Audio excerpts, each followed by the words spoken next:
할렐루야. 감사합니다. 주님의 마음을 시원케 하는 교회. 오늘이 우리 교회가 계속 얘기하지만 117년 됐어요. 제가 왔을 때 이제 109주년이었죠. 제가 와서 110년을 이제 다음에 막 준비를 해서 역사책을 만들고 막 그랬던 게 엊그제 같은데 벌써 이렇게 또 7년의 세월이 또 훅 지나가게 되었습니다. 그래서 오늘을 맞이했는데 1933년 여름성경학교를 보낸 사진이지요. 우리 일제강점기 때 보냈던 저 수많은 사람들 중에 하나는 이제 거의 다 세상을 다 떠나셨을 거예요. 그런데 우리가 이제 1934년인데 우리가 이제 이 전 사진들을 구하기는 사실 참 쉽지가 않았습니다. 정확히 따지면 117년 전이면은 1906년도예요. 그 1906년도에 어떤 일이 있었을까를 한번 찾아봤더니 그 당시에 있었던 것이 바로 직전에 한 2년 전에 1904년도에 러시아하고 일본하고 전쟁을 벌였던 러일 전쟁이 있습니다. 근데 그 바로 직전 해에 1903년에 지금 올해 우리 감리교에서 아주 지금 굉장히 의미를 가지고 부여하고 있는 것이 로버트 하디 선교사의 120주년 영적 대각성 운동이라고 하는 게 지금 올해 의미를 두고 있는 운동이에요. 그러니까 연회가 지금 이제 거의 다 끝났는데 각 연회마다 이 120주년을 맞이한 이 영적 대각성 운동을 집중 조명하고 있습니다. 사실 이 우리가 6년이고 그 다음에 1907년도에 평양에서 어떤 일이 있었냐면 평양 대부흥운동이 일어났어요.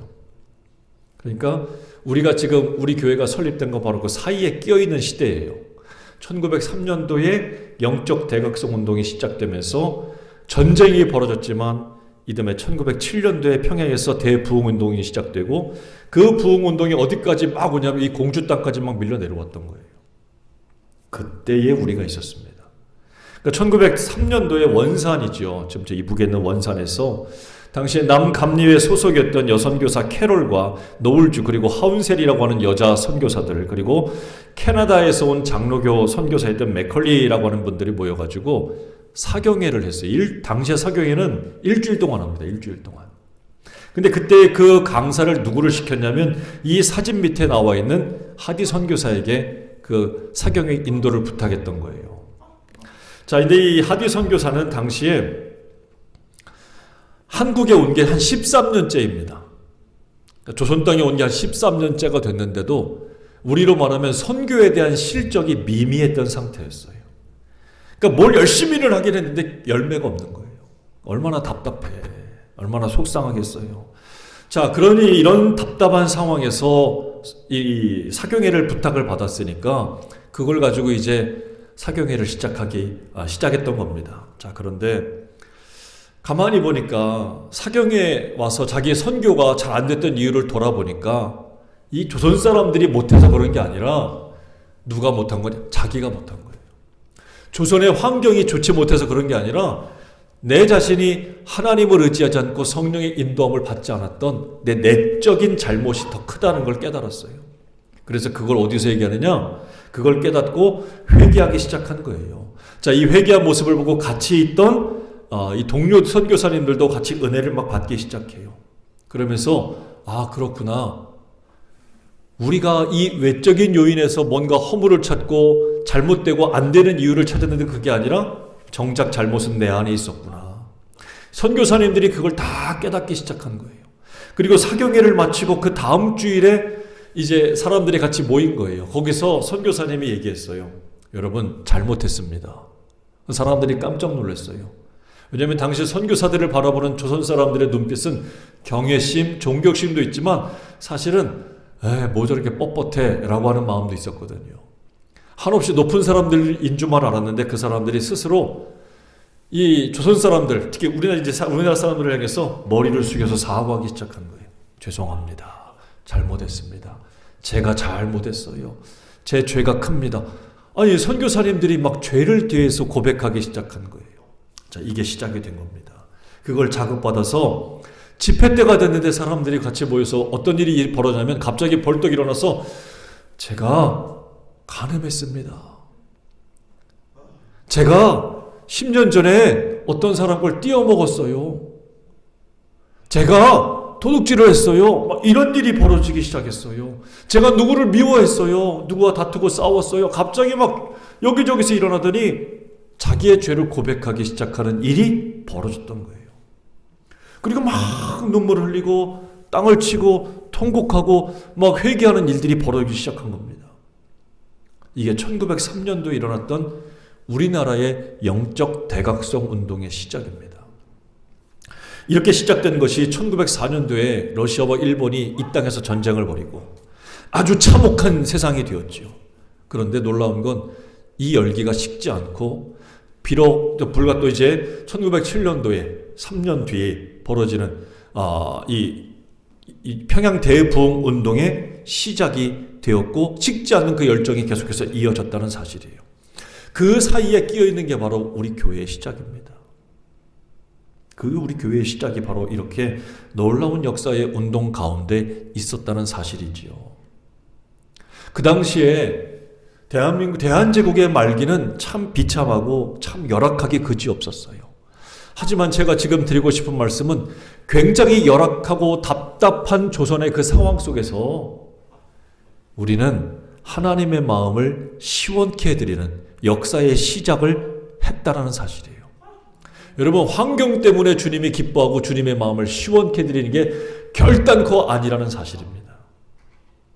우리가 회개하고 자복하고 하나님 앞에 눈물을 흘려 돌아오는 하나님의 마음을 알아줄 때에 하나님은 마음의 시원함을 가지시고 기뻐한다는 사실이에요. 오늘 말씀이 바로 그거 아닙니까? 충성된 자는 그를 보낸 이에게 마치 추수하는 날에 얼음 냉수 같아서 능히 그 주인의 마음을 시원케 하는 것. 그처럼 대한제국 말기에 그 혼란스러운 국제 상황과 국내 상황들이 막 맞물려가지고 어지러웠던 시대예요. 대한제국은 말 그대로 말기의 시대입니다. 말기의 암환자처럼 도저히 회생할 수 없는 그런 시대였어요. 그런데 그때에 하나님을 향해서 마음을 열었고 하나님의 은총을 구하던 바로 그 시대가 시작이 되었다는 사실입니다. 그래서 원산에서의 대각성 운동은 꽉 막혀서 답답하기만 한 이 땅의 상황을 비로소 부흥이라고 하는 하나님께서 어루만지시고 긍휼히 여겨주시는 부흥의 물꼬가 트는 계기가 되었다라고 저는 그렇게 봅니다. 답답함이 시원함으로 바뀌는 거예요. 오늘 말씀처럼 여러분과 저도 마음의 시원함을 얻으시고 더불어서 오늘 말씀을 통해서 우리도 하나님 마음을 시원케 해드릴 수 있는 그런 귀한 마음을 품는 성도가 되기를 주의 이름으로 축원합니다.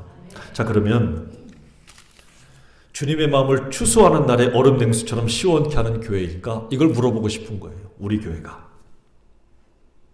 사실은 좀 더 크게 묻는다면 이 대한민국의 교회가 이 온 땅의 교회들이 주님의 마음을 시원케 해드리는 교회인가? 주님의 마음을 답답하게 하는 교회인가? 멀리 갈 것도 없이 우리 교회는 나는 주님의 마음을 시원케 해드리고 있는가? 답답하게 하고 있는가? 오늘 이걸 좀 물어보고 싶은 거예요. 이걸 좀 더 쉽게 이야기하면 이럴 것 같아요. 여러분들이 여러분의 자녀들을 볼 때 시원합니까? 답답합니까? 답답해도 말 안 하겠지. 그죠? 반대로 여러분들의 부모님을 볼 때 여러분들은 마음의 시원함을 느낍니까? 답답함을 느낍니까? 우리 엄마 왜 저래? 우리 아버지 왜 저래? 이런 얘기들을 많이 들어요. 이해가 안 되고 이해가 안 되니까 답답하다는 얘기지요. 우리가 왜 답답합니까? 이게 뭐 여러 가지 뭐 일이 꼬이고 내 마음을 몰라주기도 하고 상황이 막 틀어지기도 하고 그래서 안 풀리니까 답답함을 느끼기도 할 것 같아요. 근데 우리가 대부분 마음의 시원함을 느낀다는 건 내가 뭔가를 바라고 필요로 할 때 그 부족함이 채워질 때 아마 시원함을 느낄 거고 내가 뭔가 좀 하고 싶은데 그 가려운 부분을 누군가 알아서 쓱쓱 긁어줄 때 시원함을 느낄 거예요. 그렇지요? 근데 가장 중요한 그 시원함이라고 하는 것에 바로 이 근본적인 대답은 바로 뭐냐면 누가 내 마음을 그 상대가 헤아려 주느냐, 알아주느냐, 인정하느냐, 그렇지 않느냐에 따라서 내 마음의 시원함과 답답함이 나타날 것 같아요. 여러분의 마음을 누가 헤아려 줍니까? 그 얼마나 마음이 시원하겠어요. 반대로 내 마음을 전혀 몰라준다면 얼마나 답답하겠습니까? 자기 마음을 몰라줄 때 대부분 답답하다라고 말하는 것 같아요. 부부 사이에도 그렇지 않습니까? 남편이 아내의 마음을 알아서 알아주면 참 시원함을 느낄 텐데 그렇지 못하니까 맨날 남편을 보면 답답하고 아내를 보면 속상하고 막 그런 마음들이 있지요. 우리 역시 어떨까 싶은 거예요. 내가 주님의 마음을 시원케 해드린다는 얘기는 다른 게 아니에요. 주님의 마음을 헤아리고 안다는 얘기예요. 주님의 마음을 헤아리고 알 때 주님의 마음이 시원함을 느낀다는 뜻입니다. 그렇지 않을 때는 주님 역시 우리를 향해서 답답함을 느끼실 거예요. 예수님 당시에 있던 유대인들이 그렇지 않았습니까? 유대인들을 볼 때 예수님은 어땠어요? 답답하셨어요. 그래서 막 욕하셨어요. 이 독사의 새끼들아, 막 회칠한 무덤들아. 막 이렇게 주님이 그들을 향해서 이렇게 비난하셨던 이유는 그들이 주님의 마음을 답답하게 한 거예요. 왜요? 주님의 마음을 전혀 모르기 때문에 그렇습니다. 사실 유대인들은 스스로 자기가 선택받은 백성이라고 하는 자부심이 굉장히 있어요. 그리고 자기들에게는 성전이 있다라고 자랑했습니다. 성전신앙, 이게 굉장했어요. 성전이 있으면 우리는 안 멀어져, 안 망해. 하나님이 우리를 만나주시는 곳이야. 얼마나 이게 대단한지 모릅니다. 그런데 정작 그 성전에서의 모습은 어땠습니까? 매매하는 장사꾼들이 있었어요. 마치 시장 바닥 같았습니다. 돈을 바꿔주는 사람들이 있었습니다. 헬라 세계에서 쓰던 돈을 성전에서 드릴 수 없으니까 성전세를 받고 그 돈을 바꿔줬어요. 많은 이득을 남기고 바꿨지요. 온갖 짐승들의 울음소리로 가득했습니다. 시장 같아요, 시장. 그리고 거기서 받아들인 수익금을 가지고 어디로 올립니까? 제사장에게 올리고, 제사장은 받아가지고 또 대제사장에게 올리고, 철저히 상납구조였습니다. 그들은 하나님을 잘 믿는다고 했지만 마치 그 성전의 모습은 하나님과 상관없는, 거룩함이 없는 시장의 모습과 다를 바가 없는 외식하는 그런 모습의 성전이었던 거지요. 그래서 예수님이 보다가 어떻게 합니까? 농권으로 채찍을 만들어서 환전상, 매매상들을 다 내쫓았어요. 이른바 이것이 성전 정화 사건이지요. 그들은 성전이 있었고 그걸 자랑스럽게 여겼지만 정작 성전은 주님의 마음을 답답하게 만드는 그런 장소였다는 사실입니다.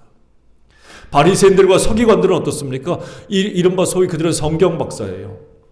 성경을 안 보고도 다 암송하는 사람들입니다. 하지만 성경 말씀하고 상관없이 살아요. 그들을 향해서 주님이 뭐라고 얘기합니까? 화 있을진저 외식하는 서기관들과 바리새인들이여, 회칠한 무덤 같다. 겉으로는 아름답게 보이지만 그 안에는 죽은 사람의 뼈와 모든 더러운 것들이 가득하다. 답답한 사람들아. 이들만 그랬던 게 아니라 유대인들의 군중들 역시 마찬가지였습니다. 요한복음 6장에 보면 베세다에서 수만 명의 사람들이 예수님이 통해서 오병이어의 기적을 체험했습니다. 물고기 2마리와 보리떡 5개로 남자만 5,000명, 여자와 어린아이 하면 2만 명이 넘는 사람들이 어마어마한 기적을 체험했어요. 그래서 예수님을 졸졸졸 쫓아다녔습니다.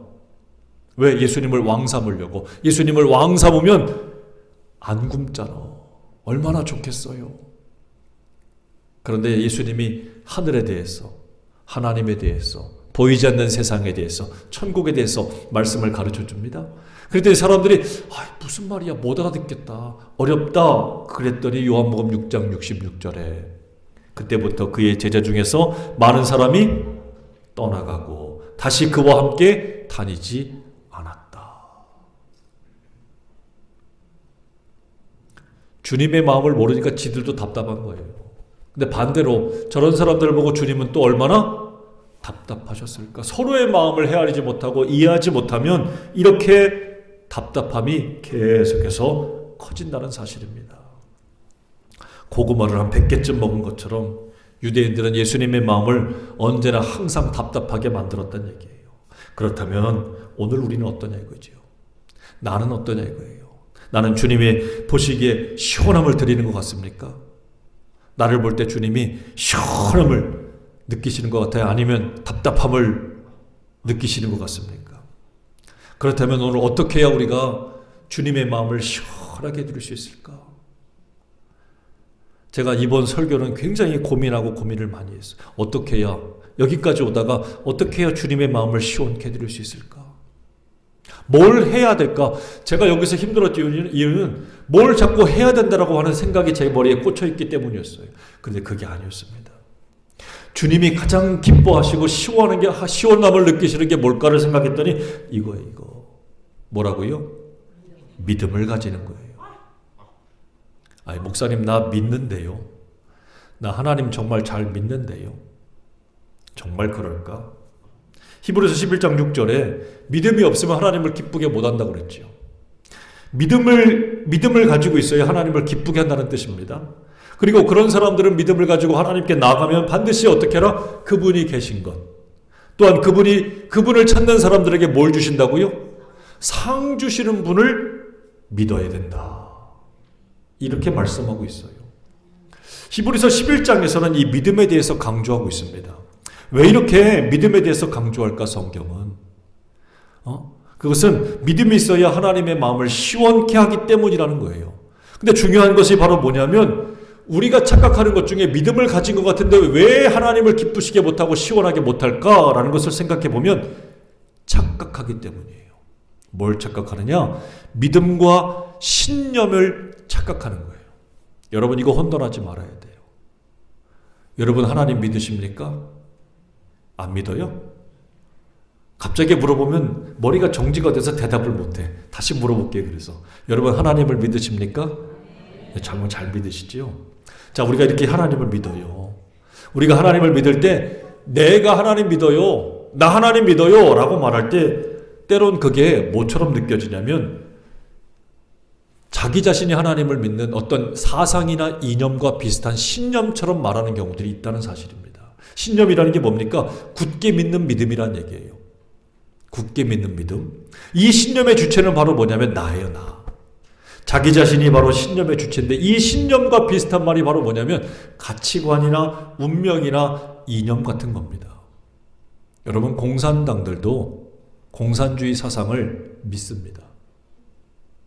그들의 좌우명이고 이념이에요. 그렇죠? 그것과 같은 거예요. 그래서 이 신념이라는 것은 자신이 가진 견해의 사상에 대해서 흔들림이 없는 태도를 말합니다. 신념이 있는 사람은 없는 사람에 비해서 생각이나 행동하는 게 분명해요. 그래서 신념이 없으면 때로 사람들을 향해서 우유부단하다고 이렇게 이야기하고 합니다. 신념이라는 게 같이 만나서 사람들이 묶이면 신념이 비슷한 사람들이 만나면 화목합니다. 하지만 신념과 신념이 달라서 서로 충돌을 하면 다투고 싸우지요. 이게 지나치면 어떻게 됩니까? 고집이나 아집이라고 부르는 거예요. 그러나 성경에서 말하는 믿음은 신념, 고집, 아집과는 분명히 다른 의미입니다. 왜냐하면 앞에서 말한 신념이라고 하는 것은 그 주체가 바로 나예요. 그래서 성경에서 말하는 믿음이 왜 다르냐면 믿음의 주체는 내가 아니라 하나님입니다. 목사님, 내가 믿는 거 아닌가요? 내가 주체 아니에요? 성경에서 말하는 것도 내가 믿는다고 말하는 거 아닙니까? 그래서 우리가 믿음의 역사나 믿음의 능력들이 나타나지 않는 이유가 바로 여기 있습니다. 성경에서 말하는 믿음의 주체는 내가 아니라 하나님이라는 거예요. 여러분, 이 의미가 바로 뭘까? 구약시대에는 죄를 범한 인간이 용서받으려면 반드시 짐승을 잡아서 그 피를 대신 흘리게 해야 했습니다. 이 히브리서라는 것을 소개하면 우리가 히브리서 본문을 읽은 건 아니지만 히브리서 1장에서 10장까지 뭘 주로 이야기하냐면 제사에 대한 이야기를 합니다. 히브리서가 쉽지 않은 책이 바로 그거예요. 제사를 쭉 이야기하다가 11장에 오면 갑자기 믿음을 이야기합니다. 그러면 생각해 봐야 돼요. 제사 이야기하다가 왜 믿음을 이야기하지? 제사와 믿음이 연관이 있기 때문이에요. 그 구약에서의 제사가 바로 이 짐승을 잡아서 그 피를 흘려서 우리가 지은 죄를 대신 용서받게 했던 거예요. 그 짐승이 나 대신 죽는 거고 내 모든 죄를 그 짐승에게 전가시킨 거예요. 그래서 그 짐승이 피를 흘려가는 모습을 통해서 아이고 내가 저렇게 죽어야 되는 것을 보고 회개하는 거고 하나님이 그 짐승의 피를 대신 받음으로 우리의 죄를 용서해 주셨던 겁니다. 자, 그런데 신약에 와서 예수님이 십자가에 달려서 피를 대신 흘려주셨죠. 이 짐승을 잡아서 드리는 걸 대신해서 예수님이 모든 이제 이 희생의 제물이 되셔서 비로소 피를 흘려서 우리의 죄 문제를 완전히 해결해 주신 겁니다. 그래서 요한복음 19장 30절에도 주님이 떠나가실 때 다 이루었다라고 말씀해 주신 거예요. 우리 죄 문제를 다 주님이 해결해 주셨어요. 그렇죠. 자, 그런데 여기서 중요한 것이 바로 뭐냐면 예수님이 오셔서 십자가에 달려서 우리 대신 피 흘리심으로 죄 사함 받고 구원을 얻었다는 거죠. 그런데 이것을 내가 믿습니다라고 말할 때 그 주체가 내가 돼버리면 마치 내가 뭔가를 해야 되는, 마치 내가 뭔가 구원을 위해서 더 해야 되는 그런 모습으로 나타날 수 있다는 사실이에요. 여러분, 이게 잘못된 믿음이 될 수 있어요. 구원을 이루는 건 내가 믿었기 때문일까요? 그 말이 맞는 것 같지만 여기 우리가 조금 더 조심해야 될 거 있어요. 믿음은 내가 구원을 이루는 것이 아니라 예수님이 다 이루어 놓으신 거예요. 예수님이 99.9%하고 0.1%를 내가 했기 때문이 아니에요. 구원은 예수님이 다 하신 거예요. 이걸 우리가 받아들이는 거예요. 그렇지요? 여러분, 이걸 우리가 믿는 거예요. 여러분이 구원을 위해서 할 수 있는 일이 도대체 무엇입니까? 여러분이 구원을 위해서 천국에 가는데 하나님 앞에 서는데 할 수 있는 일이 도대체 뭐가 있습니까? 뭘 하셨습니까? 저 헌금도 하고 청소도 하고 뭔가 열심히 가르치기도 하고 시간 나서 그냥 막 왔는데요. 그게 아니에요. 그건 구원받은 이후에 우리가 하는 헌신이고 섬김이지 구원을 위해서 우리가 한 건 아무것도 없다는 사실이에요. 여러분, 우리가 오늘 깨닫고 고백해야 될 것 바로 이것입니다. 버스나 택시를 타면 여러분들이 뭘 합니까? 뭘 할 수 있습니까? 버스를 탔어요. 뭐 하지요? 운전석에 가가지고 오른쪽으로 가세요, 왼쪽으로 가세요, 뭐 서세요, 가세요, 이거 얘기합니까? 택시를 타면 택시기사에게 막 이렇게 막 주문을 하고 그럽니까? 그냥 앉아있잖아요. 목적지만 얘기하면 그냥 타고 가는 거잖아요. 그렇지요. 더 얘기해 볼게요. 수술 받으러 가야 돼. 수술실에 들어갔어요. 보이지요? 말해봐요. 말합니다. 그리고 해서 마스크를 딱 씌워요. 잠들 거예요. 그 다음부터 뭐 합니까? 뭐 걱정을 해요. 염려를. 뭘 해요? 의사한테 다 맡기잖아요. 나는 할 수 있는 게 뭐가 있어요? 아무것도 없습니다. 여러분, 지금 성경에서 말하는 믿음이라는 게 바로 이런 거예요. 이 믿음, 특히 구원에 대한 믿음은 바로 이런 거예요. 내가 하는 게 아무것도 아니에요. 주님이 다 하셨어요. 다시 말하면 자기 자신은 도저히 믿을 수 없으니 하나님의 손에 모든 걸 다 맡깁니다라고 하는 게 제대로 된 믿음이에요. 내가 할 수 있어요. 내가 주인 되겠어요. 내가 뭔가를 이룰 수 있어요. 라고 말하는 것은 믿음이 아니라 신념이란 얘기입니다. 그게 착각인 거예요. 그게 착각인 거예요. 그래서 믿음의 역사가 나타나지 않는 이유가 바로 거기에 있습니다. 여러분, 다시 말하면 여러분 스스로는 여러분을 믿을 수 있습니까? 믿을 만한 존재입니까? 저는 때로 나 자신도 믿을 수가 없더라고. 야, 잘해봐야지. 뭔가를 해봐야지. 라고 하는데 여지없이 얼마 가지 못해서 또 무너져요. 그러니까 그 말은 나도 나를 믿을 수가 없는 존재라는 얘기입니다. 오직 믿을 수 있는 분은 하나님이라는 것을 얘기해요. 그래서 그 믿음대로 이야기하면 히브리서 11장 1절로 3절에 믿음은 그 믿음을 가지고 있으면 바라는 것들의 실상이요 보이지 않는 것들의 증거니 선진들이 이로써 증거를 얻었다. 믿음으로 모든 세계가 하나님의 말씀으로 지어진 줄을 우리가 아나니 보이는 것은 나타난 것으로 말미암아 된 것이 아니다라고 말합니다. 그 믿음의 세계를 설명할 때 두 가지 이야기합니다. 보이는 것과 보이지 않는 것. 그렇죠. 그러면 이 얘기는 뭐예요? 어느 게 진짜라는 거예요. 보이는 게 진짜일까? 보이지 않는 게 진짜일까? 아이, 목사님, 보이는 게 진짜지요. 그런데 오늘 이 말씀을 자세히 보세요. 보이는 게 진짜가 아니란 얘기예요. 보이지 않는 것이 진짜라는 거예요. 보이는 것은 보이지 않는 것들이 그림자에 불과하다, 장식품에 불과하다, 모조품에 불과하다, 이 말입니다. 진짜는 보이지 않는 거야 라는 말이에요. 쉽게 이야기해 볼게요. 저 예쁜 집이 있어요. 아유, 살고 싶지요. 그런데 저 집을 지탱하는 것은 보이는 겁니까? 보이지 않는 겁니까? 저 집이 튼튼하게 서 있게 하는 건 보이는 거예요? 보이지 않는 거예요? 안 보이는 거예요. 안 보이는 거 뭐가 있습니까? 기둥이 있잖아요. 더 밑으로 내려가면 뭐가 있어요? 기초가 있잖아요. 땅 속에 있네. 그게 보여요? 안 보여요. 땅속의 기초를 깊이 파고 땅속에다 벽을 세우고 거푸집을 내고 정말 시멘트를 부어서 단단하게 만들고 기둥을 세우고 벽을 세우고 모든 것들이 있어요. 이 집을 집답게 지탱시킬 수 있는 것은 보이는 게 아니라 보이지 않는 겁니다. 다시 말하면 히브리서에서 말하는 믿음을 말할 때에 세상을 지탱하는 건 바로 뭐냐 이거예요. 보이는 겁니까? 보이지 않는 겁니까? 보이지 않는 것들이 세상을, 보이는 것들을 지탱시키고 있다 이 말입니다. 그러므로 세상은 하나님의 말씀, 보이지 않는 그 하나님의 말씀으로 세상이 이루어져 가고 있고 운행되고 있고 지탱하고 있다라는 것을 말하는 것이 성경의 가르침입니다. 문제는 그 믿음을 내가 가지고 있는 줄 알았는데 아니라는 거지.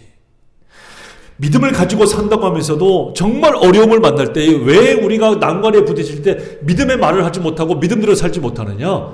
그 믿음을 가지고 있지 않기 때문인 거예요.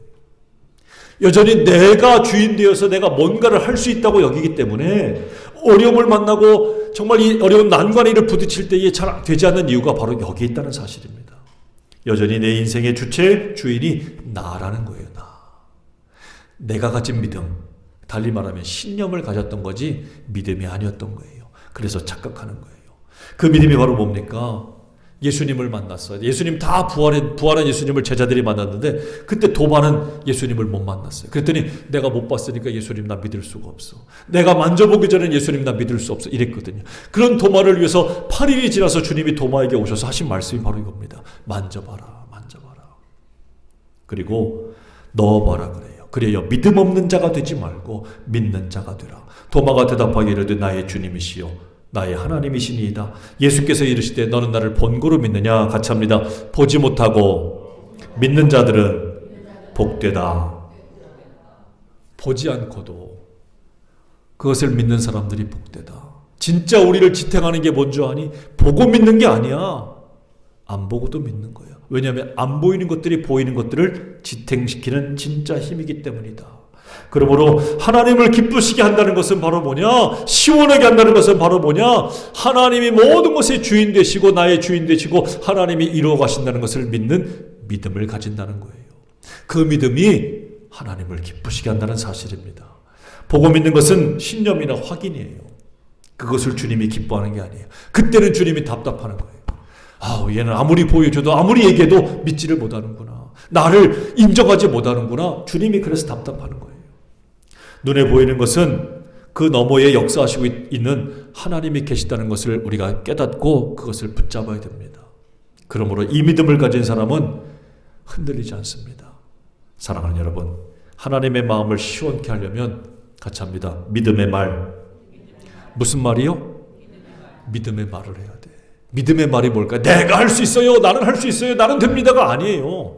믿음의 말이 뭘까요? 같이 해보겠습니다. 시작. 나는 나를 믿을 수가 없습니다. 그러나 모든 것을 되게 하시는 이게 믿음의 말이에요. 나는 나를 믿을 수가 없어요. 그래서 나 하나님이 이거 어떻게 할 줄 모르겠어요. 그러나 이 일은 하나님이 하게 하십니다. 그게 기도예요. 내가 할 수 있어요. 나는 할 수 있어요. 나는 될 수 있어요가 아니에요. 내가 아니에요. 주님이 하시는 거예요. 여러분 정말 그것을 믿고 고백하시길 바랍니다. 마태복음 8장에 보게 되면 백부장 이야기가 나와. 자기 집 하인이 죽을 병에 걸렸어요. 그때에 주님이 하신 말씀이에요. 그 백부장의 믿음을 봐요. 내가 가랴 그랬다. 오지 마세요. 오지 마세요. 내 수하에도 부하가 있어서 오라 그러면 오고 가라 그러면 가요. 근데 하물며 주님이 어떻게 그렇게 하십니까? 말씀만 하시면 돼요. 그때 주님이 뭐라고요? 야, 이스라엘에서 이만한 믿음을 내가 보지를 못했다. 얼마나 칭찬해요. 주님이 직접 안 봐도 돼요. 주님 말씀만 하시면 될 거예요. 야, 이 큰 믿음이구나. 그러니까 백부장은 내가 하는 게 아니라 주님이 말씀하시면 다 되잖아요. 이만한 믿음을 본 적이 없다라고 하시는 이 믿음. 저와 여러분이 이 믿음을 가지고 있을 때 주님의 마음을 시원케 해드리고 주님이 그 백부장을 칭찬한 것처럼 여러분의 믿음을 칭찬하시는 날이 반드시 이를 줄로 믿습니다. 그래서 여러분 우리가 이 믿음을 가지고 해야 되는 게 바로 뭐냐면 이 예배예요. 신령과 진정으로 드리는 요한복음 4장에 나오는 이 신령과 진정의 예배가 바로 뭐냐면 이 믿음으로 하나님 앞에 서는 이 예배예요. 여러분 여기 오면서 여러분의 힘으로 왔습니까? 여러분의 발로 온 것 같으니까 여러분의 능력으로 온 것 같잖아요. 그게 아니라는 거지요. 나는 나를 믿을 수가 없어요. 그럼에도 불구하고 모든 것이 되게 해주시는 주님이 계신 것을 믿고 내가 여기에 왔어요 라는 거예요. 이 믿음이 있으면 여러분 우리가 실망할 일이 없는 거예요. 어떤 결과가 오고 어떤 현상이 나타나도 이건 주님이 하신 거라는 것을 믿으면 우리가 실망할 일이 없는 거예요. 근데 내가 하려고 하니까 내 뜻대로 안 되니까 이게 실망이 다가오고 낙심이 되는 거지요. 구약시대에는 예배가 곧 제사였어요. 예배는 구약시대의 제사였습니다. 이 제사라는 것의 핵심은 바로 뭐냐면 관계예요. 관계. 제사를 통해서 하나님과 우리는 뭐가 됩니까? 백성이 되고 하나님과 우리는 자녀가 되는 거였어요. 그래서 이 관계를 회복하기 위해서 죄로 막히고 죄로 하나님과 얼룩진 이 관계를 회복하기 위해서 반드시 필요한 것이 제물이었습니다. 그래서 제물을 잡아서 피를 흘려서 드리게 만들었죠. 그런데 제물을 드렸기 때문에 우리의 죄가 용서받고 관계가 회복되는 걸까? 아니면 제물을 들고 나가면 하나님이 용서하신다고 하는 그 믿음 때문일까? 이걸 한번 물어보고 싶어요.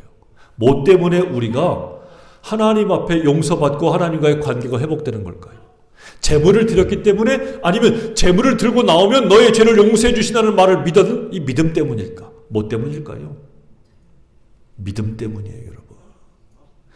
제물을 드렸기 때문이 아니에요, 먼저. 그것을 들고 나오면 너의 죄를 용서해 준다는 것을 믿음 때문이죠.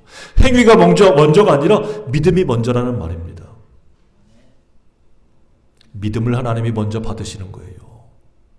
여러분 우리가 알아야 돼요. 나는 나를 믿을 수가 없습니다. 그러나 모든 것을 되게 하시는 하나님을 믿습니다. 우리가 아까 그렇게 고백했잖아요.